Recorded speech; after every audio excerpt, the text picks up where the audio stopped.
ಮುತ್ತು. ತಾಳ್ಮೆಯಿಂದ ಇದನ್ನು ಓದು, ಎಲ್ಲ ನಿನಗೆ ಗೊತ್ತಾಗುತ್ತೆ.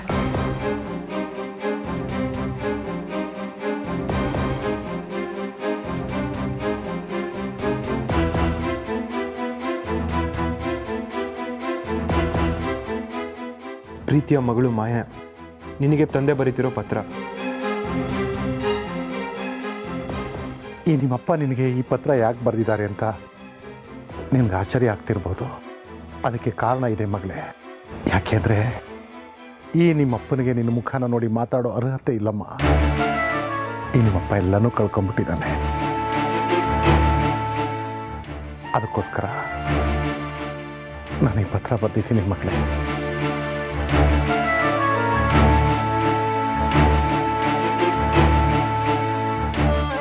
ಚಿಕ್ಕಮ್ಮ.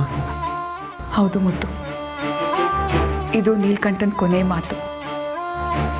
ನೀನು ತಿಳ್ಕೊಬೇಕಾಗಿರೋದು ತುಂಬ ಇದೆ. ಮುಂದಕ್ಕೆ ಓದು.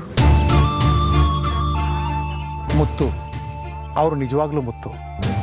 ಅವರಂಥ ಒಳ್ಳೆ ಗುಣ ಬೇರೆ ಪ್ರಪಂಚದಲ್ಲಿ ಯಾರಿಗೂ ಇಲ್ಲಮ್ಮ. ಅವ್ರು ಯಾರಿಗೂ ಕೂಡ ಕೇಡನ್ನು ಬಯಸ್ತೋರಲ್ಲ.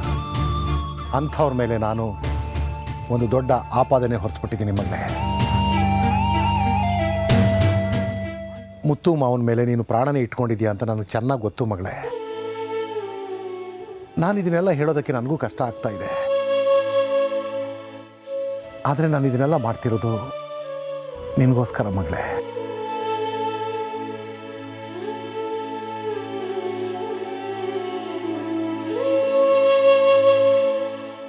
ಮುತ್ತು ಮಾವನ್ನ ಖೋಟಾ ನೋಟ್ ಕೇಸಲ್ಲಿ ಹಾಕಿಸಿ ಜೈಲಿಗೆ ಕಳಿಸ್ದೆ.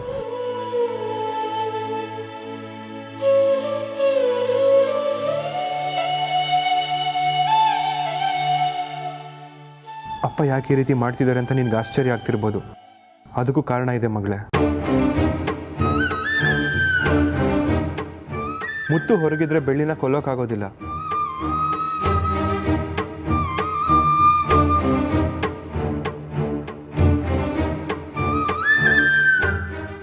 ಬೆಳ್ಳಿಗೆ ಕಾವಲಾಗಿ ಅವ್ರು ಇರ್ತಾರೆ.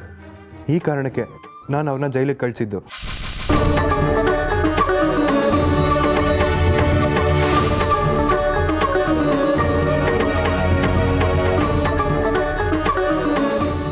ಇನ್ನು ಅಪ್ಪ ಯಾಕೆ ಬೆಳ್ಳಿ ಮೇಲೆ ಇಷ್ಟು ದ್ವೇಷ ಸಾಧಿಸ್ತಿದ್ದಾರೆ ಅನ್ನೋದು ನಿನ್ನ ತಲೆಗೆ ಬಂದಿರುತ್ತೆ. ಅದಕ್ಕೂ ಉತ್ತರ ಇದೆ ಮಗಳೇ. ನೀನು ಸಂತೋಷವಾಗಿ ಬಾಳಬೇಕು ಅಂದರೆ ಮುತ್ತುನ ಮದುವೆ ಆಗಬೇಕು. ಮುತ್ತುನ ಮದುವೆ ಆಗಬೇಕು ಅಂದರೆ ಬೆಳ್ಳಿ ಜೀವಂತವಾಗಿರಬಾರ್ದು. ಎಲ್ರೂ ಒಪ್ಪಿಸಿ ಎಷ್ಟೋ ಸಾರಿ ನೀನು ಮದುವೆ ಮಾಡೋಕ್ಕೆ ಹೊರಟಾಗ್ಲೂ ಅಡ್ಡಿಯಾಗಿದ್ದೆ ಬೆಳ್ಳಿ ವಿಚಾರ. ಆಕೆ ಕೂಡ ಏನು ತೊಂದರೆ ಕೊಟ್ಟಿಲ್ಲ. ಆದರೆ ನನಗಿದನ್ನು ಬಿಟ್ಟು ಬೇರೆ ದಾರಿನೇ ತೋಚ್ತಿಲ್ಲ ಮಾಯಾ.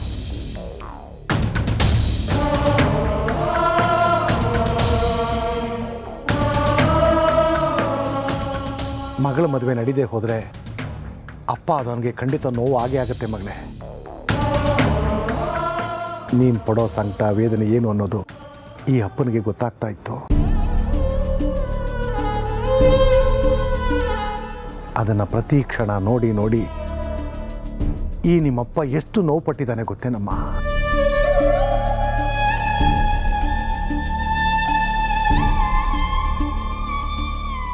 ಅವತ್ತು ಐಶ್ವರ್ಯನ ಕಾಲೇಜ್ ಫಂಕ್ಷನ್ಗೆ ಎಲ್ಲರೂ ಒಟ್ಟಾಗಿ ಹೊರಟರು. ಬೆಳ್ಳಿ ಒಂಟಿಯಾಗಿ ಮನೆಗಿರ್ತಾಳೆ ಅನ್ನೋದು ನನಗೆ ತಿಳಿಯಿತು. ಆಗ ನಾನು ಬಿಸ್ನೆಸ್ ವಿಷಯವಾಗಿ ಹೊರಗಡೆ ಹೋಗ್ತೀನಿ ಅಂತ ಸುಳ್ಳು ಹೇಳಿ ಮನೆಗೆ ಬಂದೆ. ಬೆಳ್ಳಿಗೆ ವಿಷ ಹಾಕಿ ಸಾಯಿಸೋಕೆ ನೋಡಿದೆ. ಅಷ್ಟೇ ಅಲ್ಲ, ಮಣ್ಣಲ್ಲಿ ಹಾಕಿ ಮುಚ್ಚಾಕ್ದೆ.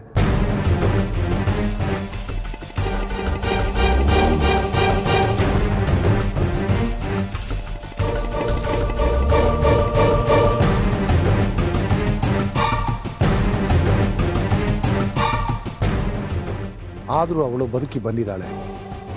ಹೇಗೆ ಬದುಕಿ ಬಂದಳು ಅನ್ನೋದು ನನಗೆ ಇವತ್ತಿನವರೆಗೂ ಗೊತ್ತಾಗಲಿಲ್ಲ ಮಗಳೇ. ಅದು ಪ್ರಶ್ನೆಯಾಗೇ ಉಳ್ಕೊಂಡಿದೆ. ಅಳಿಯಂದಿರನ್ನ ನಾನೀಗ ಜೈಲಿಗೆ ಕಳಿಸಿದ್ದೀನಿ. ಎರಡನೇ ಪ್ರಯತ್ನವಾಗಿ ಬೆಳ್ಳಿನ ಮುಗಿಸೋದಕ್ಕೆ ಪ್ರಯತ್ನ ಮಾಡ್ತಾ ಇದ್ದೀನಿ. ಬೆಳ್ಳಿ ಸತ್ಲು ಅನ್ನೋ ಸುದ್ದಿ ನಿನಗೆ ಖಂಡಿತ ತಲುಪುತ್ತೆ ಮಗಳೇ.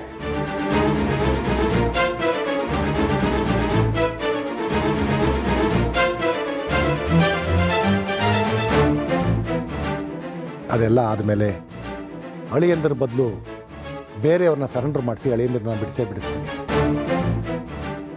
ಮಗಳೇ, ನಿನ್ನ ಸುಖಕ್ಕೋಸ್ಕರ, ನಿನ್ನ ಸಂತೋಷಕ್ಕೋಸ್ಕರ ನಾನು ಏನು ಬೇಕಾದರೂ ಮಾಡ್ತೀನಿ ಮಗಳೇ. ನೀನು ಅಂದ್ಕೊಂಡಿರೋ ಜೀವನ ನಿಮ್ದಾಗಬೇಕು ಅಷ್ಟೇ. ಮುತ್ತು ಮಾವನ ಮೇಲೆ ನೀನು ಎಷ್ಟು ಪ್ರೀತಿ ಇಟ್ಕೊಂಡಿದ್ಯಾ ಅಷ್ಟೇ ಪ್ರೀತಿನ ಬೆಳ್ಳಿ ಮೇಲೂ ಇಟ್ಕೊಂಡಿದ್ಯಾ ಅಂತ ನನಗೆ ಚೆನ್ನಾಗಿ ಗೊತ್ತು.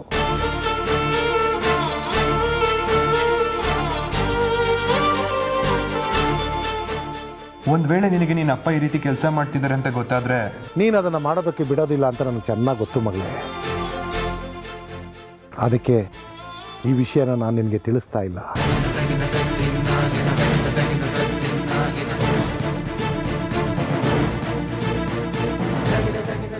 ಮಾಯನ್ಗೆ ಈ ವಿಚಾರ ಮುಂಚೆನೇ ಗೊತ್ತಿರಲಿಲ್ವಾ?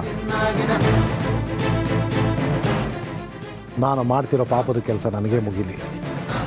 ಇಷ್ಟೆಲ್ಲ ಆದಮೇಲೆ ನೀನು ಮುತ್ತು ಮದುವೆ ಮಾಡಿಕೊಂಡು ಸುಖವಾಗಿ ಸಂತೋಷವಾಗಿ ಬಾಳಬೇಕು, ಅದೇ ನನ್ನ ಆಸೆ.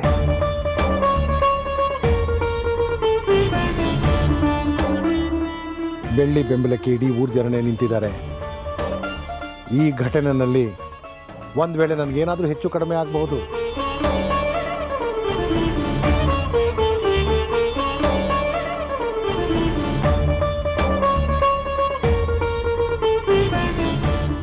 ಈ ಪತ್ರ ಕೊನೆ ಪತ್ರ ಆದರೂ ಆಗಬಹುದು ಮಗಳೇ. ಕೊನೆವರೆಗೂ ನೀನು ಸಂತೋಷವಾಗಿರ್ತೀಯ, ಸುಖವಾಗಿರ್ತೀಯ ಅನ್ನೋ ನಂಬಿಕೆ ಮೇಲೆ ನಾನು ಈ ಕೆಲಸ ಮಾಡ್ತಾ ಇದ್ದೀನಿ.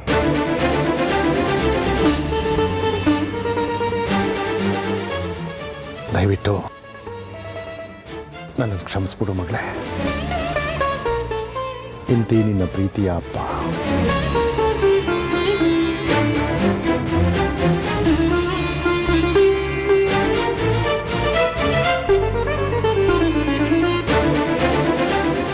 ಏನಿದು ಚಿಕ್ಕಮ್ಮ? ಮಾವ ಇಷ್ಟು ಕ್ರೂರವಾಗಿ ನಡ್ಕೊಳ್ತಾರೆ ಅಂತ ನಾನು ಕನ್ಸಲ್ಲಿ ಯೋಚನೆ ಮಾಡಿರ್ಲಿಲ್ಲ. ತಮ್ಮ ಮಗಳು ಸಂತೋಷಕ್ಕೋಸ್ಕರ ಇನ್ನೊಬ್ರು ಜೀವನ ಹಾಳು ಮಾಡ್ತಾರೆ ಅಂದ್ರೆ ನನಗೂ ನಂಬಕ್ ತುಂಬ ಕಷ್ಟ ಆಯಿತು ಮುತ್ತು. ಅದಕ್ಕೆ ನಿನ್ನ ಕೈಗೆ ಈ ಪತ್ರ ಸಿಗದೆ ಇರೋ ಹಾಗೆ ಮುಚ್ಚಿಟ್ಟಿದ್ವಿ.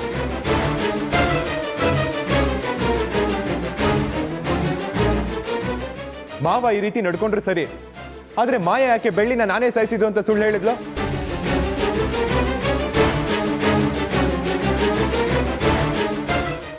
ನಿನ್ನೆ ಅಷ್ಟೆಲ್ಲ ಮಾತಾಡಿದ್ಯಾಕೆ? ಮನೇನ ಬಿಟ್ಟು ಹೋಗೋದಕ್ಕೆ ಒಪ್ಕೊಂಡಿದ್ಯಾಕೆ? ಎಲ್ಲ ತಪ್ಪನು ತನ್ನ ಮೇಲೆ ಯಾಕೆ ಹಾಕೊಂಡ್ಲು ಚಿಕ್ಕಮ್ಮ?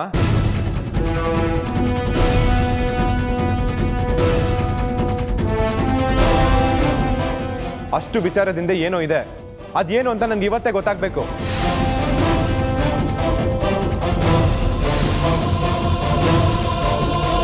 ಅತ್ತೆ ದಯವಿಟ್ಟು ಹೇಳ್ಬೇಡಿ ಅತ್ತೆ, ದಯವಿಟ್ಟು ವಿಚಾರ ಹೇಳ್ಬಿಡಿ, ನಿಮ್ ಕಾಲು ಹಿಡ್ಕೋತೀನಿ ಪ್ಲೀಸ್. ಮಾಯಾ, ನೀನು ಕೋಪಿಷ್ಟೇ, ಜಂಬಗಾತಿ, ನೀ ಹೇಳ್ದಾಗೆ ಎಲ್ಲ ನಡಿಬೇಕು ಅಂತ ಎಲ್ಲರೂ ಅನ್ಕೊಂಡಿದ್ದಾರೆ. ನೀನು ಎಂಥ ಕರುಣಾಮಯಿ ಅಂತ ಇವತ್ತೆಲ್ಲರಿಗೂ ಗೊತ್ತಾಗ್ಲಿ. ಬೇಡ ಅತ್ತೆ, ದಯವಿಟ್ಟು ಸುಮ್ಮನೆ ಇದ್ಬಿಡಿ. ಈ ವಿಚಾರ ಮಾವಂಗ್ ಗೊತ್ತಾದ್ರೆ ತುಂಬಾ ಕಷ್ಟ ಆಗುತ್ತೆ. ನನಗೆ ಹೇಳಕ್ಕೆ ಅವಕಾಶ ಮಾಡಿಕೊಡು. ನೀನು ಈ ರೀತಿ ಎಲ್ಲರ ಮುಂದೆ ತಲೆ ತೆಗ್ಸಿ ನಿಲ್ಲೋದು ನನ್ನ ಕೈಲಿ ನೋಡೋಕ್ಕಾಗಲ್ಲ. ಬೇಡ ಅತ್ತೆ, ದಯವಿಟ್ಟು ಬೇಡ. ಈ ವಿಚಾರನ ಇಲ್ಲೇ ಬಿಟ್ಬಿಡಿ. ಮಾಯಾನ ಅಷ್ಟು ಸುಲಭವಾಗಿ ನಾನು ನಂಬ್ತಾ ಇರಲಿಲ್ಲ. ಆದರೆ ಇದನ್ನು ಓದಿದ ಮೇಲೆ ತಿಳಿತು ಅವಳು ಎಂಥ ತ್ಯಾಗಮಯಿ ಅಂತ.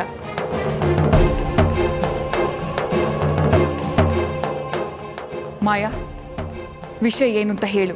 ಇಲ್ಲ ಅತ್ತೆ, ಮುತ್ತು ಮಾವ ಇದನ್ನೆಲ್ಲ ಕೇಳಿಸ್ಕೊಂಡ್ರೆ ತುಂಬಾ ದುಃಖ ಪಡ್ತಾರೆ. ದಯವಿಟ್ಟು ಬೇಡ ಅತ್ತೆ. ಮಾಯಾ, ನೀನು ಹೇಳ್ದೆ ಇದ್ರೆ ಅದಕ್ಕಿಂತ ಹೆಚ್ಚು ದುಃಖ ನನಗಾಗತ್ತೆ. ಈಗ ನೀನು ಹೇಳ್ತೀಯೋ ಇಲ್ಲ ನಾನು ಹೇಳೋ? ಹೇಳ್ಬಿಡು ಮಾಯಾ. ಮುತ್ತು ಹತ್ರ ಯಾವ ವಿಚಾರನೂ ಮುಚ್ಚಿಡ್ಬೇಡ, ಹೇಳ್ಬಿಡು.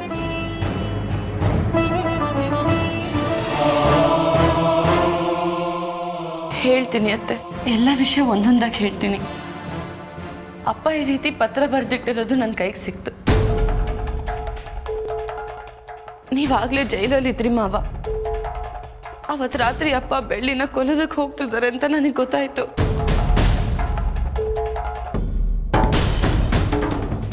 ಅವ್ರ ಹತ್ರನೇ ಹೋಗಿ ಮಾತಾಡಿ ಬೆಳ್ಳಿಗೆ ಯಾವುದೇ ರೀತಿ ತೊಂದರೆ ಆಗದಿರೋಗಿ ನೋಡ್ಕೊಳ್ಳೋಣ ಅಂತ ತೀರ್ಮಾನ ಮಾಡಿದೆ.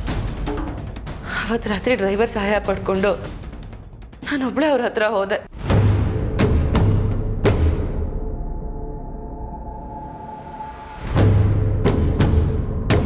ವೈರವನು ನೀಗಿನೀಂ ಸೈರಣಯಂ ತಾಳೈ ಬಾಳೈ ಬಲು ಧರ್ಮ ನಿರುತ ಸುಗುಣ ಚರಿತ ಕರುಣ ಭರಿತ ವರಗುಣಯುತ ನೆನೆಸಿ ಪೊರೇ ದರೆಯ.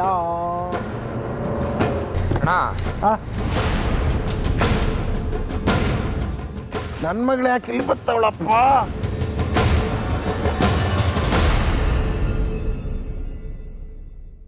ಮಗಳೇ, ಅಲ್ಲ ಮಗಳೇ, ಇಷ್ಟೊತ್ತಲ್ಲಿ ನೀನು ಯಾಕೆ ಇಲ್ಲಿಗೆ ಬರೋಕ್ಕೆ ಹೋದೆ?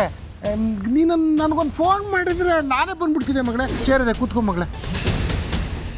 ಅಯ್ಯೋ, ಯಾಕೆ ಮಗಳು ಇಷ್ಟೊಂದು ಕೋಪ ಮಾಡ್ಕೋತಿದ್ಯಾ? ನಾನು ಇಲ್ಲಿಗೆ ಯಾಕೆ ಬಂದೆ ಅಂತ ನಿಮಗೆ ಗೊತ್ತಿಲ್ವಾಪ್ಪ? ಈ ಲೆಟ್ರಲ್ಲಿ ಬರ್ದಿರೋದು ಅಷ್ಟು ನಿಜಾನಾ? ಕೋಟಾನೋಡ್ ವಿಷಯದಲ್ಲಿ ಮುತ್ತು ಮಾವನ ಸಿಕ್ಕಾಕ್ಸಿ ಪೊಲೀಸ್ ಕೇಳಿ ಅರೆಸ್ಟ್ ಮಾಡಿಸಿದ್ದು ನೀವೇ, ಹೌದೋ ಇಲ್ವೋ? ನನಗೆ ಉತ್ತರ ಬೇಕೋಪ್ಪ, ಹೇಳ್ತಿರೋ ಇಲ್ವೋ? ಹೌದು ಮಗಳೇ, ಈ ಲೆಟ್ರಲ್ಲಿ ಬರ್ದಿರೋದೆಲ್ಲ ನಿಜ. ಅಳಿಯಂದ್ರನ್ನ ಅರೆಸ್ಟ್ ಮಾಡಿಸಿದ್ದು ನಾನೇ. ಅಂದ್ರೆ ಬೆಳ್ಳಿನ ಸಾಯಿಸೋ ತೀರ್ಮಾನ ಮಾಡಿದ್ದೀರಾ ಅಂತ ಆಯ್ತು. ಬೆಳ್ಳಿ ಏನ್ ತಪ್ಪು ಮಾಡಿದ್ಲು ಅಂತ ಅವಳಿಗೆ ಈ ರೀತಿ ಶಿಕ್ಷೆ ಕೊಡ್ತಿದ್ದೀರಪ್ಪ? ಅವಳಿಂದ ನಮಗೆ ಯಾವ ಅನ್ಯಾಯನೂ ಆಗಿಲ್ಲ. ನೀವು ಈ ತರ ಮಾಡೋದ್ರಿಂದ ಯಾರು ಸುಖವಾಗಿರೋಕ್ಕಾಗಲ್ಲಪ್ಪ. ಅಯ್ಯೋ ಮಗಳೇ, ನಿನ್ಗಿವೆಲ್ಲ ಅರ್ಥ ಆಗಲ್ಲ. ನಿನ್ನ ಪಾಡಿಗೆ ನೀನು ಸುಮ್ಮನೆ ಇದ್ಬಿಡು. ಈ ನಿಮ್ಮಪ್ಪನ ಅವನ ಪಾಡಿಗೆ ಅವ್ನು ಬಿಟ್ಬಿಡು, ಎಲ್ಲ ಕೆಲಸನೂ ಮಾಡ್ಕೊಂಡು ಬರ್ತಾನೆ. ಅದೇನು ಅರ್ಥ ಆಗಲ್ಲ ಹೇಳಿ, ನಾನು ಅರ್ಥ ಮಾಡ್ಕೋತೀನಿ, ಹೇಳಿ. ಅರ್ಥ ಮಾಡ್ಕೋತೀಯ ಮಗಳೇ? ನೋಡು ಮಗಳೇ, ಯಾವ ತಂದೆ ಆದರೂ ತನ್ನ ಮಗಳು ಸುಖವಾಗಿರಬೇಕು, ಸಂತೋಷವಾಗಿರಬೇಕು ಅಂತ ಬಯಸ್ತಾನೆ. ಮನೆಯಲ್ಲಿ ಹೆಣ್ಣು ಮಗಳು ಹುಟ್ಟಿದಾಗ ನಮ್ಮ ಮನೆ ಮಹಾಲಕ್ಷ್ಮಿ ಹುಟ್ಟಿದ್ಲು ಅಂತ ಸಂತೋಷ ಪಡ್ತಾನೆ, ಖುಷಿ ಪಡ್ತಾನೆ. ಮಗಳು ಬೆಳೆದು ಬೆಳೆದು ದೊಡ್ಡವಳಾದಮೇಲೆ ಅವಳನ್ನು ಒಳ್ಳೆ ಹುಡುಗನಿಗೆ ಕೊಟ್ಟು ಮದುವೆ ಮಾಡಬೇಕು, ಅವಳು ಗಂಡನ ಜೊತೆ ಸುಖವಾಗಿರಬೇಕು ಅಂತ ಆಸೆ ಪಡ್ತಾನೆ ಮಗಳೇ, ಆಸೆ ಪಡ್ತಾನೆ. ಆದರೆ ಬೆಳೆದ ಮಗಳು ಮದುವೆ ಆಗದೆ ತವ್ರ ಮನೇಲೇ ಇದ್ರೆ ಅದೇ ತಂದೆ ದುಃಖ ಪಡ್ತಾನೆ. ನಂತರ ನಾನು ದುಃಖ ಪಡ್ತಿರೋದ್ರಲ್ಲಿ ಯಾವ ತಪ್ಪು ಇಲ್ಲ ಮಗಳೇ, ನಾನು ಮಾಡ್ತಿರೋದ್ರಲ್ಲಿ ಯಾವ ತಪ್ಪು ಇಲ್ಲ. ನಾನು ನನ್ನ ಮಗಳಿಗೋಸ್ಕರ ಏನು ಮಾಡಬೇಕಾದ್ರೂ ನಾನು ಹಿಂದೆ ಮುಂದೆ ಯೋಚನೆ ಮಾಡಲ್ಲ ಮಗಳೇ. ನೋಡು, ನಾನು ಕುಡಿದು ಇದನ್ನೆಲ್ಲ ಮಾತಾಡ್ತಿದ್ದೀನಿ ಅನ್ಕೋಬೇಡ. ನನ್ನ ಮನಸ್ಸಲ್ಲಿರೋದನ್ನು ನಿನಗೆ ನೇರವಾಗಿ ಹೇಳ್ತಿದ್ದೀನಿ ಮಗಳೇ, ನೇರವಾಗಿ ಹೇಳ್ತಾ ಇದ್ದೀನಿ. ನೋಡು, ಒಂದು ಮಾತು ಹೇಳ್ತೀನಿ ಮಗಳೇ, ನಿನಗಿಂತ ಚಿಕ್ಕ ಮಕ್ಕಳೆಲ್ಲ ಮದುವೆಯಾಗಿ ಗಂಡನ ಜೊತೆ ಸುಖವಾಗಿದ್ದಾರೆ. ಅದನ್ನು ನೋಡಿಕೊಂಡು ನಾನು ಹೇಗಿರಲಿ ಹೇಳು ಮಗಳೇ? ನನ್ನ ಕಷ್ಟನ ನಾನು ಯಾರ ಹತ್ರ ಹೇಳ್ಕೊಳ್ಳಿ ಹೇಳು? ಕಷ್ಟ ಆಗುತ್ತೆ ಅಂತ ಒಬ್ಬರನ್ನ ಸಾಯಿಸಿ ಅವ್ರ ಸಮಾಧಿ ಮೇಲೆ ಮಗಳಿಗೆ ಸೌದ ಕಟ್ಕೊಡ್ಬೇಕು ಅಂತ ಯಾರು ಹೇಳಿದಾರಪ್ಪ? ನಾವು ಬದುಕಿ ಇನ್ನೊಬ್ಬರನ್ನ ಬದುಕೋಕ್ ಬಿಡ್ಬೇಕು, ಆಗ್ಲೇ ಮನುಷ್ಯನ ಜೀವನ ಸಾರ್ಥಕ ಆಗೋದು. ನಿಮಗೆ ಮುತ್ತು ಮಾವನ ಮೇಲೆ ನಂಬಿಕೆ ಇಲ್ವಾಪ್ಪ? ನಂಬಿಕೆ ಇಲ್ಲದೆ ಇರೋದಕ್ಕೇನೆ ನಾನು ಈ ಕೆಲಸ ಕೈ ಹಾಕ್ತಿರೋದು. ಒಂದ್ ಕಡೆ ನೀನು, ಇನ್ನೊಂದ್ ಕಡೆ ಆ ಬೆಳ್ಳಿ. ಆ ಮುತ್ತು ಯಾರನ್ನ ಮದುವೆ ಆಗ್ತಾನೋ ಹೇಳಕ್ಕಾಗಲ್ಲ. ಕೊನೆಗೆ ನಿನ್ನ ಕೈ ಕೊಟ್ಬಿಟ್ಟು ಆ ಬೆಳ್ಳಿನ ಅವ್ನು ಮದುವೆ ಮಾಡ್ಕೊಂಡ್ರೆ ನಿನ್ ಗತಿ ಏನಾಗಬೇಕು ಮಗಳೇ? ಅದಕ್ಕೆ ನಾನು ಮುಂದಾಲೋಚನೆ ಮಾಡಿ ಆ ಬೆಳ್ಳಿ ಕಥೆನ ಮುಗಿಸ್ತಿರೋದು. ನಿಮ್ದು ಮುಂದಾಲೋಚನೆ ಅಲ್ಲಪ್ಪ, ದುರಾಲೋಚನೆ. ಕೆಟ್ಟ ಮನಸ್ಸಿಗೆ ಯಾವಾಗಲೂ ಕೆಟ್ಟ ಯೋಚನೆಗಳೇ ಬರುತ್ತೆ. ಮುತ್ತು ಮಾವ ನನಗೆ ಕಾಣದೇ ಇದ್ರು ನನ್ನನ್ನೇ ಮದುವೆ ಆಗ್ತೀನಿ ಅಂತ ಅತ್ತೆ ಮೇಲೆ ಆಣೆ ಮಾಡಿದ್ದಾರೆ. ಆದ್ರೂ ನೀವು ಮುತ್ತು ಮಾವನ ನಂಬಲ್ಲ ಅಂದ್ರೆ ನಾನು ಏನು ಹೇಳಿ? ನೀವು ಮುತ್ತು ಮಾವನ ನಂಬಲಿಲ್ಲ ಅಂದ್ರೂ ಪರವಾಗಿಲ್ಲ, ಆದ್ರೆ ನಾನು ಅವ್ರ ಮಾತನ್ನ ನಂಬ್ತೀನಿ. ಮೊದಲು ಬೆಳ್ಳಿಗೆ ಮದುವೆ ಮಾಡಿ ಆಮೇಲೆ ನನ್ನನ್ನು ಮದುವೆ ಆಗ್ತೀನಿ ಅಂತ ಹೇಳಿದ್ದಾರೆ. ಅವ್ರು ಹೇಳ್ದಾಗೆ ನಡ್ಕೋತಾರೆ ಅಪ್ಪ. ನೀವು ಅವರಿಗೆ ನಂಬಿಕೆ ದ್ರೋಹ ಮಾಡ್ತಾ ಇದ್ದೀರಾ. ಯಾವುದೇ ಕಾರಣಕ್ಕೂ ಅದು ನಡೆಯೋಕೆ ನಾನು ಬಿಡಲ್ಲಪ್ಪ. ಮೊದಲು ಇಲ್ಲಿಂದ ನಡೀರಿ. ಎಲ್ಲಿಗೆ? ಮುತ್ತು ಮಾವನ ಬಿಡಿಸ್ಕೊಂಡು ಬರೋದಕ್ಕೆ. ನೀವು ಮಾಡಿರೋ ತಪ್ಪಿಗೆ ನೀವೇ ಶಿಕ್ಷೆ ಅನುಭವಿಸ್ಬೇಕು ಅಪ್ಪ. ಮೊದಲು ಇಲ್ಲಿಂದ ಪೊಲೀಸ್ ಸ್ಟೇಷನ್ಗೆ ಹೋಗಿ ತಪ್ಪೊಪ್ಪಿಗೆ ಕೊಡಿ, ಬನ್ನಿ. ಇಲ್ಲ, ನಾನು ಇವತ್ತು ಆ ಬೆಳ್ಳಿ ಕಥೆನ ಮುಗಿಸ್ತೀನಿ. ನಾಳೆ ಬೆಳಿಗ್ಗೆನೆ ಹೋಗಿ ಅಳಿಯಂದ್ರನ್ನ ನಾನೇ ಪೊಲೀಸ್ ಸ್ಟೇಷನಿಂದ ಬಿಡಿಸ್ಕೊಂಡು ನೋಡಿ ಅಪ್ಪ, ಇವಾಗ ನೀವು ಬರ್ಲಿಲ್ಲ ಅಂದ್ರೆ ಅಪ್ಪ ಅಂತಾನು ನೋಡಲ್ಲ. ನೀನೆಲ್ಲ ಕೋಪ ಮಾಡ್ಕೋಬೇಡ ಮಗಳೇ. ನನ್ನ ಮಗಳು ಚೆನ್ನಾಗಿರ್ಬೇಕು ಅಂತ ಆಸೆ ಪಡ್ತಾ ಇದ್ದೀನಿ. ನನ್ನ ಮಗಳು ಚೆನ್ನಾಗಿರೋದಕ್ಕೋಸ್ಕರ ನಾನು ಏನ್ ಬೇಕಾದ್ರೂ ಮಾಡ್ತೀನಿ. ಇದೆಲ್ಲ ಬೇಡ ಅಪ್ಪ. ಇನ್ನೊಂದು ಹೆಣ್ಣನ್ನ ಕೊಂದು ಮದ್ವೆ ಆದ್ರೆ ಆ ಪಾಪ ನಮ್ಮನ್ನ ಸುಮ್ಮನೆ ಬಿಡತ್ತಾ? ಮೊದಲು ಇಲ್ಲಿಂದ ಬನ್ನಿ. ನಾನ್ ಬರಲ್ಲ ಮಗಳೇ. ನನ್ನ ಕೆಲಸ ಮುಗಿಸೋವರೆಗೂ ನಾನು ಬರಲ್ಲ ಅಂದ್ರೆ ಬರಲ್ಲ. ಸುಮ್ಮನೆ ನನಗೆ ಕೋಪ ಬರ್ಸ್ಬೇಡಿ ಅಪ್ಪ. ಹೊಡಿತೀಯ ಮಗಳೇ? ಹೊಡಿತೀಯ? ನೀನ್ ಪುಟ್ಟ ಪಾಪವಾಗಿದ್ದಾಗ ನಿನ್ ಕಾಲಿಂದ ನನ್ಗೆ ಒದ್ದಿದ್ದೀಯ, ಈ ಕೈಯಿಂದ ನನ್ಗೆ ಹೊಡೆದಿದ್ದೀಯ. ಈಗಲೂ ನಿನ್ನ ನನ್ನ ಪುಟ್ಟ ಮಗಳು ಅನ್ಕೋತೀನಿ. ಹೊಡಿತೀಯ? ಹೊಡಿ ಬಾ ಮಗಳೇ, ಹೊಡಿ ಬಾ, ಹೊಡಿ ಬಾ, ಹೊಡಿ ಬಾ. ಬಿಡಿ ಅಪ್ಪ. ನೋಡು, ನೀನು ಕೋಪ ಕಮ್ಮಿ ಆಗೋವರೆಗೂ ನಾನು ಹೊಡಿ, ಆದ್ರೆ ಇವತ್ತು ಮಾತ್ರ ಬೆಳ್ಳಿನ ಉಳಿಸೋದಿಲ್ಲ. ಅವಳ ಕಥೆನ ಮುಗಿಸ್ತೀನಿ. ಸುಮ್ನೆ ಇರಿಯಪ್ಪ, ನೀವ್ ಸುಮ್ನೆ ಹಠ ಮಾಡ್ತಿದ್ದೀರಾ? ನನ್ ಮಾತು ಕೇಳಿ. ಇಲ್ಲ, ನಾನು ಹಠ ಮಾಡ್ತಾ ಇಲ್ಲ. ನಾನು ಅಂದ್ಕೊಂಡ ಕೆಲಸನ ಮಾಡೇ ಮಾಡ್ತೀನಿ. ಆ ಬೆಳ್ಳಿ ಸಾವನ್ನ ಇವತ್ತು ಯಾರು ತಡೆಯಕ್ಕಾಗಲ್ಲ. ತಡಿಯಕ್ಕಾಗಲ್ವಾ? ಆಗಲ್ಲ. ನನ್ನಿಂದನೂ ಆಗಲ್ಲ ಅಂತಿದ್ದೀರಾ? ನಿನ್ನಿಂದನೂ ಆಗಲ್ಲ. ಹೋಗು. ನಾನು ಇಲ್ಲಿಂದ ಹೋಗಲ್ಲ. ನೀವು ಹೋಗು. ಮಾತು ಕೇಳೋವರೆಗೂ ನಾನು ಹೋಗು. ಹೋಗಲ್ಲಪ್ಪ. ಏ, ಹೋಗಲ್ಲ. ಹೋಗಲ್ಲ. ಹೋಗಲ್ಲ. ಅಪ್ಪ, ಅಪ್ಪ ಏನಾಯ್ತಪ್ಪ? ಅಪ್ಪ ಮಾತಾಡಿ. ಅಪ್ಪ, ಅಣ್ಣ ಅಣ್ಣ ಅಪ್ಪ ನಾನು ಮಾತಾಡ್ತಿಲ್ಲ.